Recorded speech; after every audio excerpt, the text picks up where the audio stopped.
Hi, I'm Dr. Ravi Luka, Medical Director at Bupa, and welcome to this Academy module where today we're discussing cancer. Cancer is the condition where abnormal or damaged cells in a specific part of the body grow and multiply uncontrollably when they shouldn't. The cancerous cells can invade and destroy nearby healthy tissue, including organs such as the bowel. In the UK, it's estimated that 3 million people are living with cancer, and 1 in 2 people born after 1960 will be diagnosed with some form of cancer during their lifetime. Over 120,000 people of working age get a cancer diagnosis each year, with over 1 million people of working age predicted to be living with cancer by the year 2030. However, a staggering 45% of employees with cancer believe that their colleagues consider them a burden during their cancer journey, with 35% feeling unable to talk openly with their colleagues about their diagnosis and treatment. Line managers therefore have a crucial role to play in supporting their team members with cancer by creating an environment where colleagues feel able to discuss their needs and experiences, and helping to provide the right support and adjustments to enable them to manage both the condition and their wider well-being more effectively. By creating a workplace culture that prioritises health and supports those affected by cancer, you can contribute to a healthier, more supportive work environment for everyone. Let's find out how. I'm now joined by 2 Bupa colleagues to discuss their lived experiences as a line manager and team member around the topic of cancer. Tim, thanks for joining us today. Could you give us an overview of your cancer journey you've had and the impact it's had on you in the workplace? So about 6 years ago, I found, like most men of my age, I was getting up at night a bit more often than normal for a pee. Didn't think much of it, got a bit more frequent, and yeah, I had this nagging thought at the back of my head, being a doctor, there might be something, but also being a doctor, buried that head in the sand. Until, as with most things, my wife got a bit fed up with it, went to see a GP at Bupa, referred me to a urologist, checked my PSA. Normally for a man of my age, it should be kind of 3. Mine was 85. He said, "You've got prostate cancer and it's spread to your lymph glands." I thought, okay. He said, "I'm going to send you to see an oncologist and we'll probably throw the kitchen sink at it." So that's going to mean chemotherapy, then it's going to mean radiotherapy, and all the way through it's going to mean hormone therapy. Now, from my point of view, as I say, I kind of half suspected the diagnosis. I knew about the treatments. I didn't know about the effects of the treatments particularly, so there was an element of the unknown in it.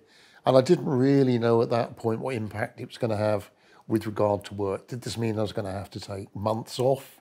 Yeah. Did it mean I'd just be able to work normally? Did it mean I'd have to give up work altogether? So there was just a big adjustment in the first few months while I got used to the treatment and how I was coping with it.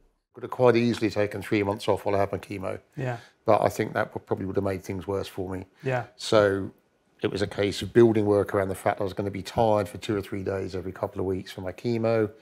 And then when I had my radiotherapy, it was half a day every day for 7 weeks. So again, it was just adapting around that, really. Yeah. And Robin, what was your approach to supporting Tim in the workplace as his line manager? So when Tim first got his diagnosis and started treatment, we were actually peers rather than me being his line manager. So it was sometime during COVID, I think, about 4 years ago or so, when I made the transition to be Tim's manager. So at that point, there was actually already an element of sort of structure in place for how to sort of communicate with Tim during his time at work and away, as well as some sort of thought had gone into the kind of ways of working and such like. So from that perspective, I suppose it was slightly easier for me because there was already something in place.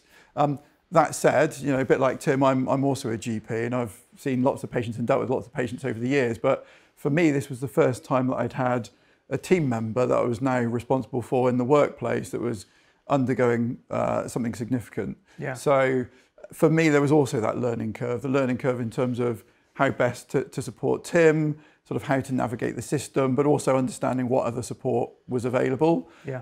So I think for me, there were various things around sort of communication and flexibility that I think were quite helpful, just in terms of, you know, having regular check-ins, trying to be as open and honest as we could be in terms of how you were feeling, what was needed, you know, did you need extra flexibility, time off, those sorts of things. Yeah. So yeah, I think fair to say a time of change for all of us, particularly Tim, but also from, you know, my perspective in terms of how to navigate it too. And Tim, what were the sort of adjustments that best worked for you, but both in the early days, but also as your treatment continued into the latter years, as you said? I think the main thing was the flexibility that Bupa was able to offer, Yeah. because nobody's cancer experience is entirely predictable. You know what treatments you're going to have, you don't know how they're going to affect you. So it's no good saying, I'll be rubbish for 3 days every 3 weeks for the next 6 months, because something might happen in between. And Bupa and Robin have always been very flexible. And if I said today, really not a good day, as time went on, I kind of began to realise what the limitations were. So, for example, I've been taking hormone treatment now for nearly 6 years, so I haven't got a lot of muscle left. So I can't walk particularly great distances, have great trouble with stairs, things like that. So again, you know, we arrange venues where I don't have to use stairs too much. Also, I do still get tired very easily, which again is a combination of the various treatments that I'm on. So if I have to travel, it's quite nice that I can have a hotel stay beforehand, so I don't have to do, you know, race against time. It's things like that, and it's really just accommodating the unpredictability, because like I say, you don't know what's going to happen until it does. Yeah, thanks, Tim. I think that's a really important message to any line manager, to adapt as things change. Robin, can you give me some examples of some additional steps you gave to support Tim as his journey developed with his condition, and what that meant for your wider team? When Tim was first sort of diagnosed and started having his treatment, because it was during COVID, we were already in that phase of hybrid working. So we had a routine going within the team already. I think if that hadn't been the case, certainly that would have been a conversation that we needed to have in terms of flexible working, what was expected with regard to coming into the office, and what Tim would have been capable of. Then what happened as we transitioned back to a more office-based environment, you had to pay far more attention to that sort of inclusivity piece. So everything from what's the most sort of suitable means of transport. So it might have been easier to drive rather than taking the train. And then you have to think, which office are we going to?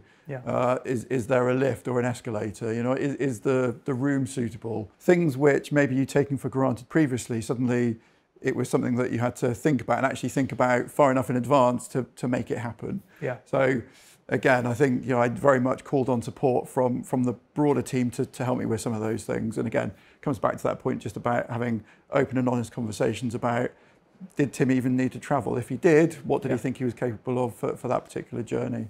And in a similar way, some of it was around keeping other people appraised of what was going on. So I used to have regular touch points with our human resources team, so that they understood actually, you know, how well were we doing, how well was Tim doing, how well was I managing with the broader team, and how were we working around those things, but also helping to plan for actually if there were certain things that Tim couldn't do, was I able to move that work to someone else? Was it something that we were able just to stop doing completely? And actually, if Tim needed a longer period of time off, actually to help me with things like, you know, planning for those intermediate steps or succession planning, etc. So, you know, all of those things very much sort of came out as a result of going through the different phases, both in terms of Tim's illness, but also I think the environment that we were working in as well. Thanks, Robin. I think it's really important that we remember those elements that people might need adjustments for, that we might not think firsthand, and important to think about the wider team as well. Tim, what would your advice be to anyone else going through a cancer journey on how they might be able to seek advice or support in the workplace? I think the first thing is obviously, you know, we're not the same. Cancer is not uniform. People will deal with things differently, but you read a lot about people battling with cancer. It doesn't have to be a battle. I think it's really important, if you can, if you feel able, open up, tell your manager, tell your people team what the issue is, tell them that you don't know how things are going to be in the future. It's no good saying to somebody, okay, so you'll be back in 3 months, will you? You don't know. You won't feel the same. You will never feel the same. I've got old man's arms and a permanent menopause, but it's better than the alternative. But I think it's really important that, you know, you engage as much as you're comfortable with. I've been very open. Other people don't want to do that. That's fine. but you need to let the important people know what's going on. You need to let them know what your boundaries are in terms of communication. Yeah. But, just be flexible and accept that things are going to change. I think that's a great message. And in the same vein, Robin, from your perspective as a line manager, what's the advice you'd give to line managers going through a similar situation with their team members? I very much echo some of the points that Tim just made there. So I think communication, very, very important, and that the other ones are flexibility and adaptability. So with communication, just building that rapport, having those open and frequent lines of communication, because things do change and they can sometimes change at short notice. So actually, if you've got that line of communication there and a sense of confidence in how you use it, I think that goes a long way. The other thing I've learned is around support. So there's a lot of support out there, both support for the person that's going through the health journey, but also for the people around them, whether it be the manager, the team, or other people that need to know. So I think there's an element there of just don't be afraid to ask, don't be afraid to say, don't be afraid to ask. There's more support out there than you probably imagine. I can pretty much guarantee that. Thanks, Robin, Tim, for sharing your experiences as going through cancer and as a line manager. I think it's been a really valuable resource for others going through something similar. Thank you for watching this Academy module on cancer. Today we've heard one person's story, but it's important to remember that everyone's experience of cancer is different.